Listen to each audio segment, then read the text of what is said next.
Imaginez un B-52 décollant et, en moins de 90 minutes, larguant des bombes qui détruisent instantanément les armes nucléaires chinoises. Nous quitterons l'Afghanistan avec force et dignité, en conservant Bagram, une des plus grandes bases aériennes. Nous l'avons donné sans contrepartie. On dirait un scénario hollywoodien, n'est-ce pas? Mais c'est exactement le genre de dissuasion que Donald Trump veut transformer en réalité. Chers compatriotes, Au peuple d'Afghanistan, au peuple musulman d'Afghanistan, nous vous assurons que nous allons ne pas négocier. partir, même sur le sol d'Injavao. Oublie les armes nucléaires. Même les lignes de vie de la Chine et de la Russie, leurs industries essentielles, seraient toujours sous l'ombre de la peur. C'est une mission impossible dans la vraie vie, si audacieuse qu'elle pourrait bouleverser à jamais l'équilibre des pouvoirs en Asie. Le 18 septembre 2025 à Londres, le président Donald Trump a pris la parole en conférence de presse. Nous tentons de récupérer la base de Bagram, et si l'Afghanistan refuse, de graves conséquences suivront. Cette déclaration a rapidement attiré l'attention internationale. Puis la réponse est arrivée. L'Afghanistan a réagi immédiatement. Le ministre des Affaires étrangères, Amir Khan Muttaqi, a déclaré clairement « Pas un seul centimètre de notre sol ne sera cédé aux Américains ». La position était claire. Aucune négociation ni compromis. Cela semblait un bluff d'une nation morte. Sauf que l'histoire en a décidé autrement. Les États-Unis ont dépensé plus de 23 000 milliards de dollars et passé 20 ans en Afghanistan, avant de partir en laissant les talibans reprendre le pouvoir. On ne l'appelle pas le cimetière des empires pour rien. Mais cette fois, le plan change. Elle a 3 stratégies pour assurer son succès. Cela doit atteindre plus de monde. Parce que YouTube ne prend pas en charge les vidéos traitant de sujets de guerre. Mais vous pouvez nous aider à riposter, en cliquant sur le bouton « J'aime », merci. Les États-Unis sont prêts à remuer ciel et terre pour la reprendre. Parce que Bagram n'est pas simplement une autre base, c'est un chef-d'œuvre à tout point de vue. La base aérienne de Bagram, dans la province de Pardouan en Afghanistan, se trouve à environ 60 km au nord de Kaboul, entourée par les sommets de l'Hindu Kuch. À son apogée, la base s'étendait sur environ 24 km². Cela couvre environ 93 miles carrés, faisant de cette installation l'une des plus vastes et fortifiées au monde. Mais ce n'est pas ce qui inquiète le plus la Chine. Au centre de la base, un système à double piste peut recevoir les plus gros avions. La nouvelle piste fait 3602 mètres, soit 600 de plus qu'avant, et est 28 cm plus épaisse que l'ancienne. Cela lui permet d'accueillir de gros avions comme le C-5 Galaxy, le C-17, Globemaster, le B-52, le B-2 ou un Boeing 747. Une deuxième piste assure la continuité des vols pendant la maintenance. Toutes ces sections sont conçues pour un usage intensif, faisant de Bagram une véritable puissance de l'aviation militaire. Bagram offre également aux États-Unis une position de premier plan face à la frontière la plus sensible de la Chine. Notez, aucune base américaine n'est aussi proche. À seulement environ 92 km ou 57 miles du Xinjiang, à peine plus d'une heure de vol, c'est juste à côté de certains des sites nucléaires et de missiles les plus stratégiques de Pékin. En 2025, l'annonce de la reprise de Bagram par Washington a suscité une vive réaction de la Chine. Pékin a déclaré que l'avenir de l'Afghanistan devait dépendre de son peuple, et a mis en garde contre tout risque de confrontation. Les responsables ont souligné la souveraineté afghane et exprimé leur inquiétude concernant la présence de forces américaines près des installations nucléaires du Xinjiang. La Chine, soutenue par la Russie, l'Iran et le Pakistan, a dénoncé cette action comme une provocation menaçant la paix régionale et a affirmé qu'elle refuserait toute nouvelle présence américaine à sa frontière occidentale. La raison de cette réaction est que le Xinjiang est précisément l'endroit où elle dissimule ses systèmes de lancement, Dongfang 21 et Dongfang 26.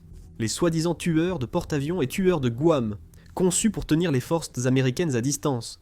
Depuis Bagram, tout cela est parfaitement visible. Les cibles sur lesquelles Pékin mise resteront à portée directe. Le Dongfang 21 peut parcourir plus de 1500 km. Cela représente environ 930 miles, et le Dongfeng 26 près de 4000 km, soit environ 2500 miles. Les deux sont stationnés à travers le Xinjiang, sous des couches de tunnels et de silos enfouis dans le désert. La Chine y stocke une partie de son arsenal nucléaire, peut-être même ses premiers missiles balistiques intercontinentaux Dongfeng 41. La Chine le craint plus que tout, non seulement pour ce qui y est stocké actuellement, mais aussi pour ce qu'elle prévoit d'y dissimuler à l'avenir. La Chine possède actuellement environ 600 ogives nucléaires ici, et prévoit d'en avoir environ 1000 dans les années à venir. Le Xinjiang est central dans cette expansion. Ils permettent à la Chine de construire des centaines de silos et sites de missiles, renforçant ainsi un arsenal nucléaire plus résistant et difficile à détruire. Pour les États-Unis, c'est une menace stratégique majeure. Le Dongfang 26, avec 4000 km de portée, peut frapper rapidement les alliés, bases ou forces américaines dans la région, notamment Guam, la Corée du Sud et le Japon. Mais la Chine connaît bien cette menace. Les missiles peuvent être déplacés ou cachés, mais leurs véritables colonnes vertébrales, leurs industries essentielles, ne le peuvent pas. Le Xinjiang est le pilier secret de la Chine, clé de sa puissance militaire et industrielle.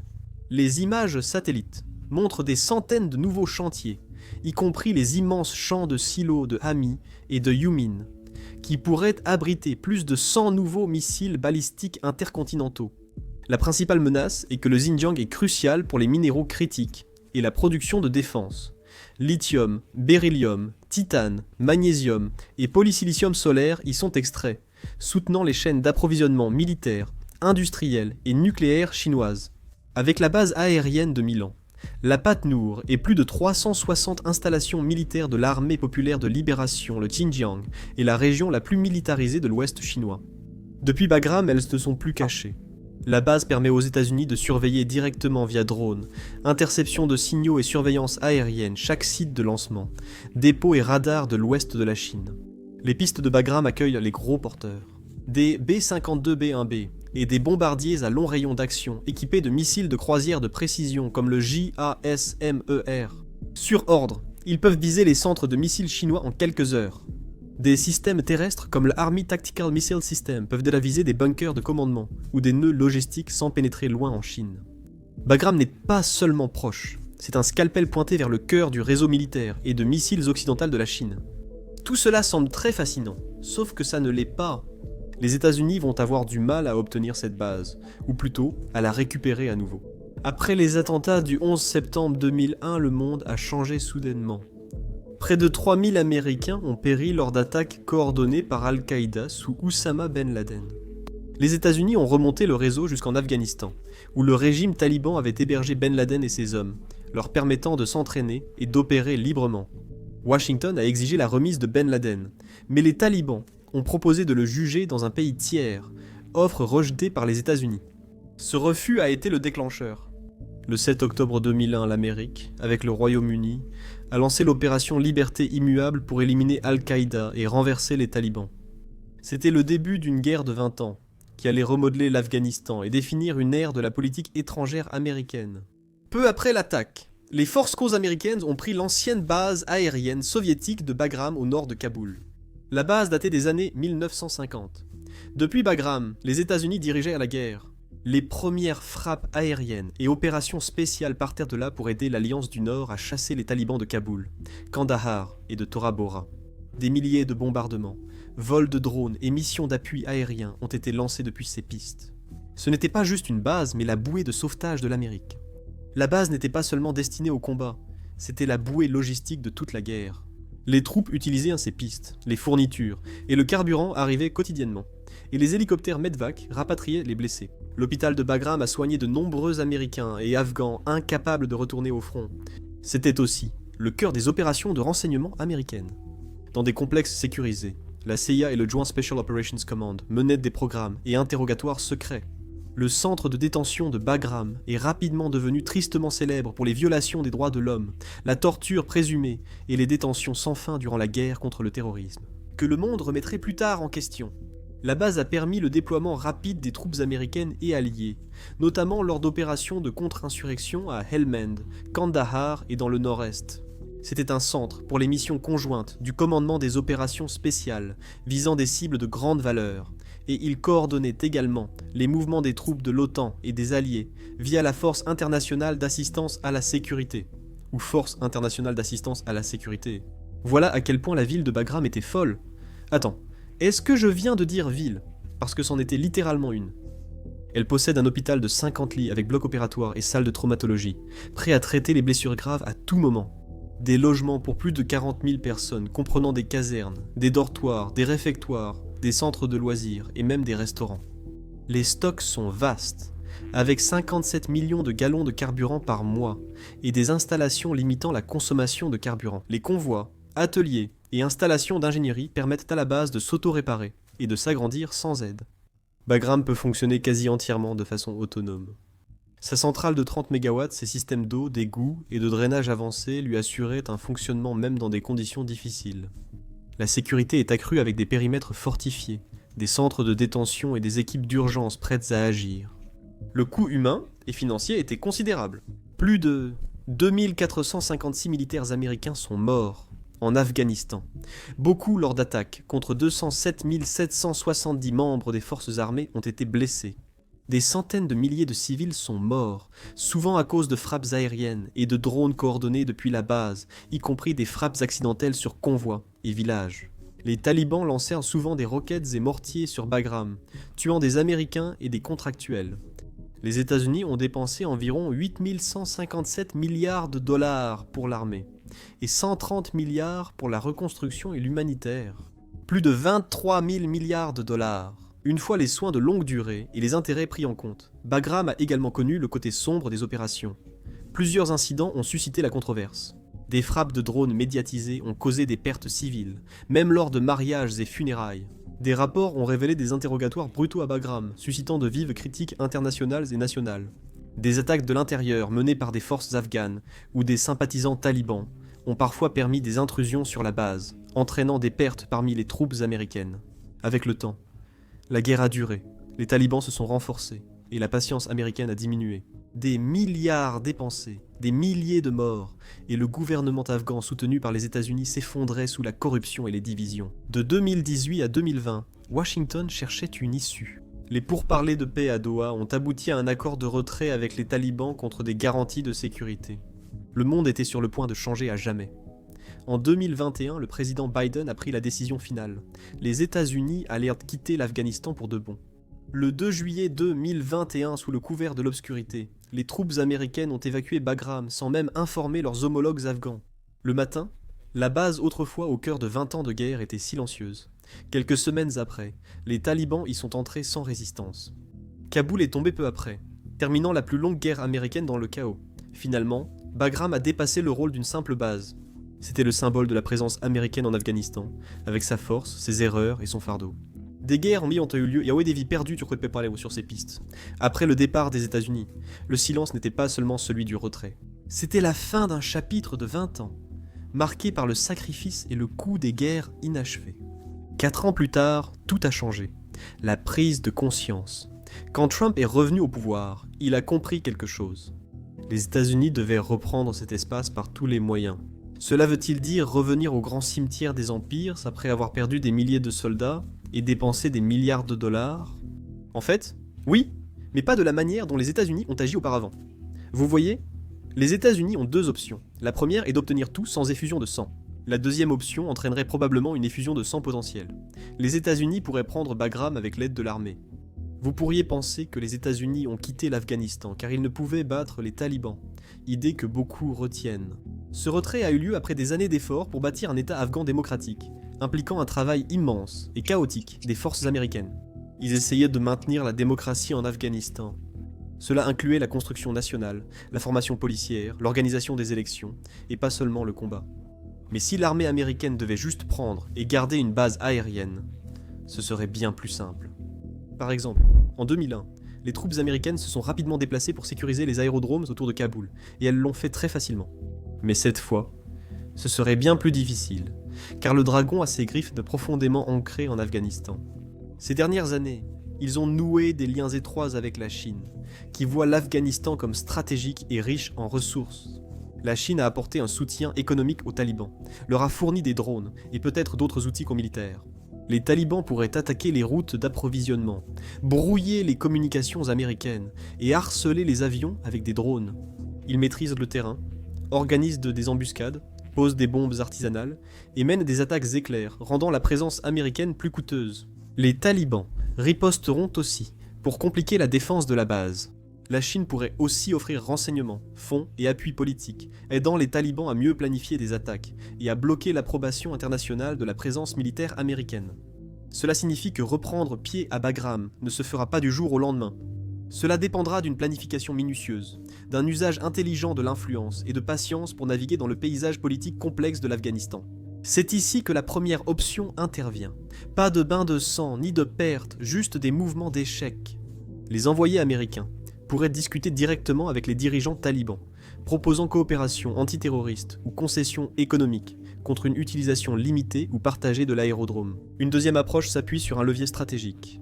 Washington peut mettre sur la table des incitations pour une aide humanitaire régulière, des fonds de développement ou un soutien diplomatique afin de rendre l'accès politiquement précieux. La voie est simple, diplomatie et négociation. Mais les experts disent que les États-Unis ont une meilleure option.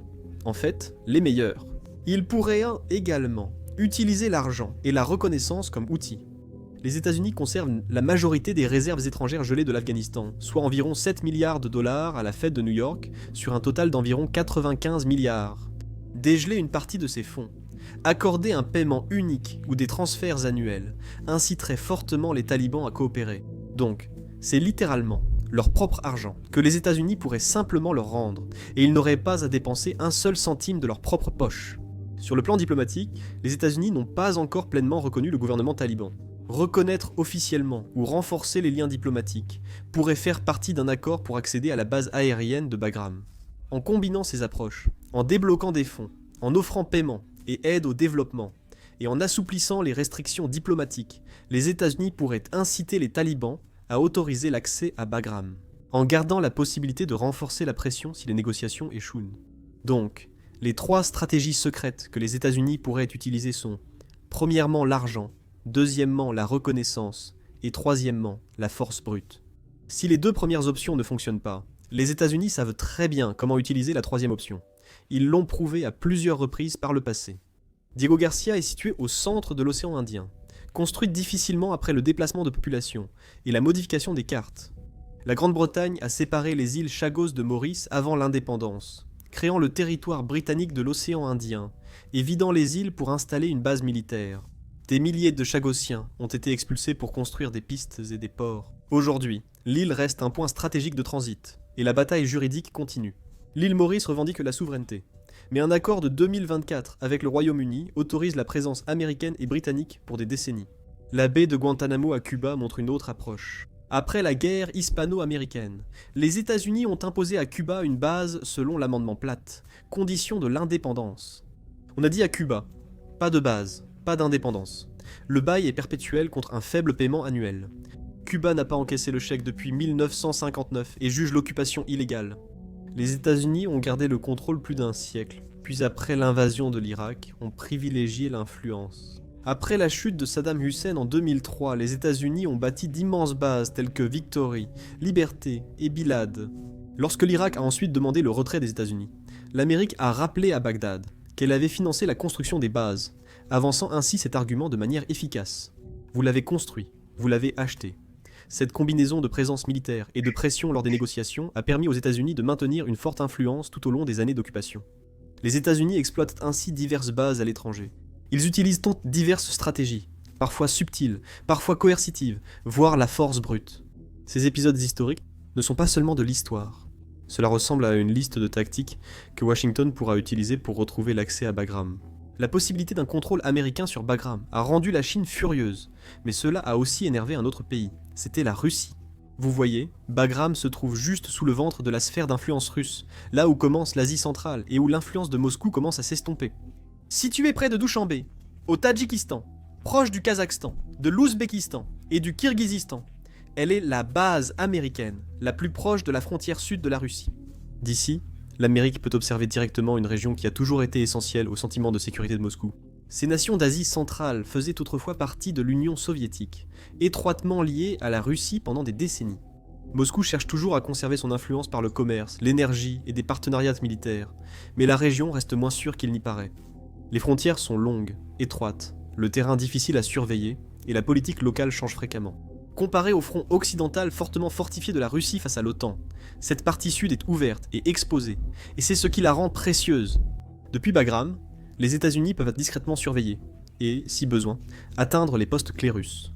Les capteurs, vols de surveillance et postes d'écoute surveillent les mouvements de troupes autour de la 201e base russe au Tadjikistan, et les opérations aériennes depuis Kant au Kirghizistan, pendant que les longues pistes et le soutien des ravitailleurs permettent aux avions d'attaque et aux missiles de croisière de frapper plus loin, vers des cibles plus profondes.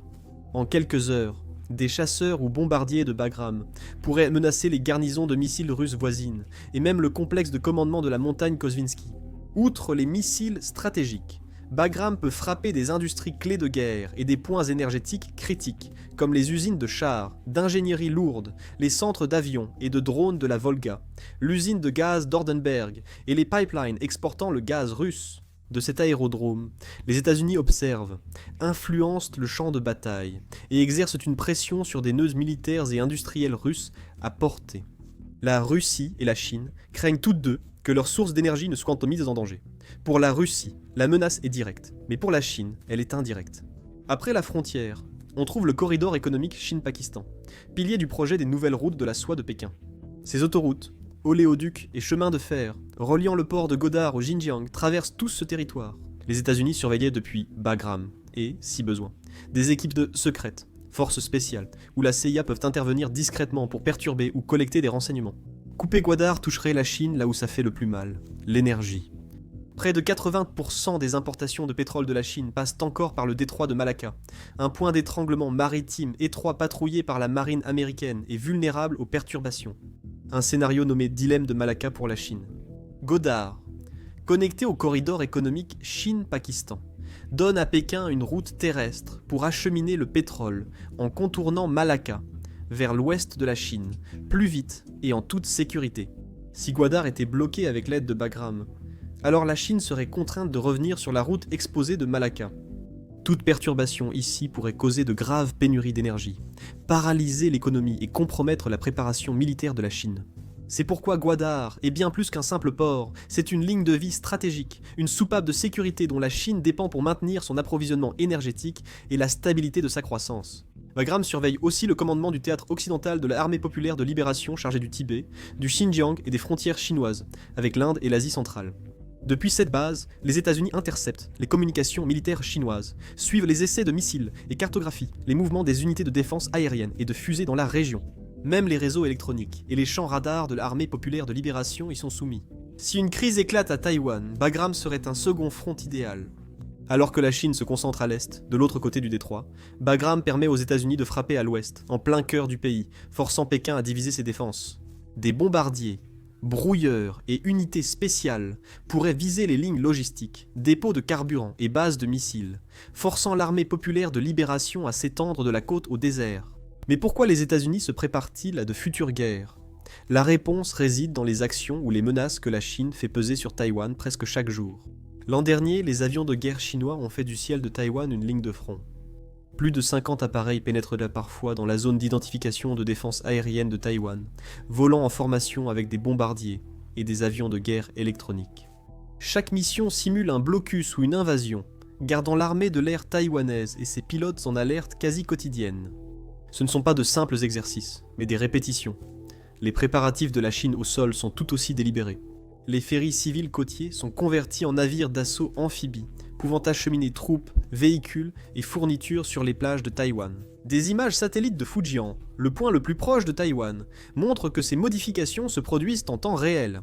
La flotte civile chinoise se transforme discrètement, en force d'invasion prête à agir sur ordre. La guerre de Pékin se joue aussi à travers câbles et écrans, au-delà du visible. Des unités cybernétiques attaquent les systèmes gouvernementaux et infrastructures de Taïwan pour paralyser les réseaux de commandement avant tout tir de missiles.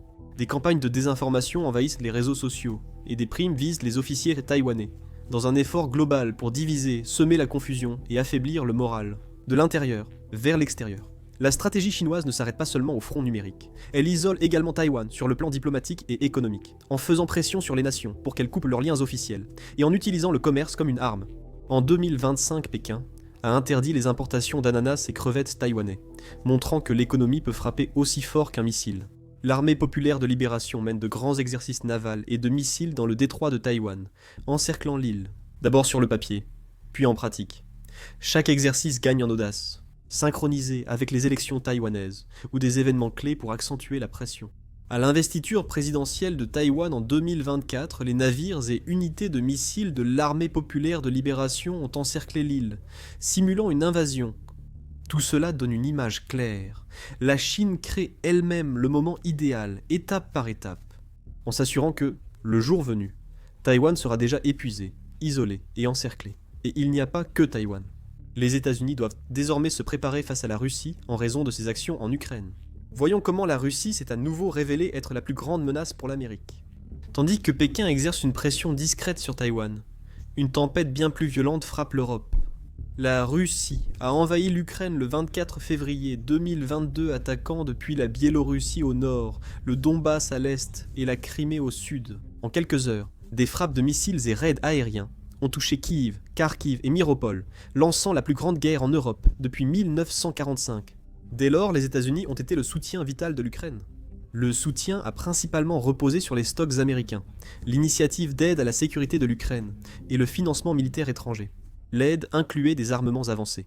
High Mobility Artillery Rocket System lance-roquettes, System Patriot et Norwegian Advanced Surface to Air, Missile System missiles, Javelin et Stinger, véhicules Bradley, chars M1, Abrams drones, radars et munitions guidées. Avec la prolongation de la guerre, l'aide d'urgence est devenue des contrats de défense durable et des financements réguliers pour le gouvernement, l'armée et l'énergie ukrainien.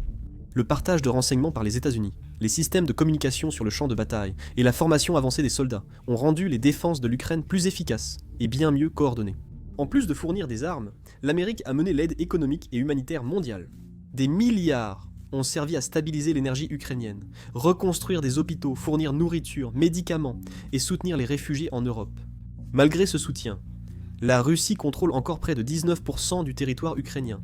En octobre 2025, elle contrôle la majeure partie de Louhansk, Donetsk, une grande partie de Zaporijia, Kherson et toute la Crimée. Les infrastructures de l'Ukraine ont été complètement détruites. Les centrales, réseaux et systèmes d'eau ont été touchés à plusieurs reprises, causant coupures de courant et pénuries. Les routes, voies ferrées et ponts du Donbass et du Sud ont été bombardés pour entraver déplacements et aide. Les écoles et les hôpitaux sont en ruine dans les villes situées sur la ligne de front.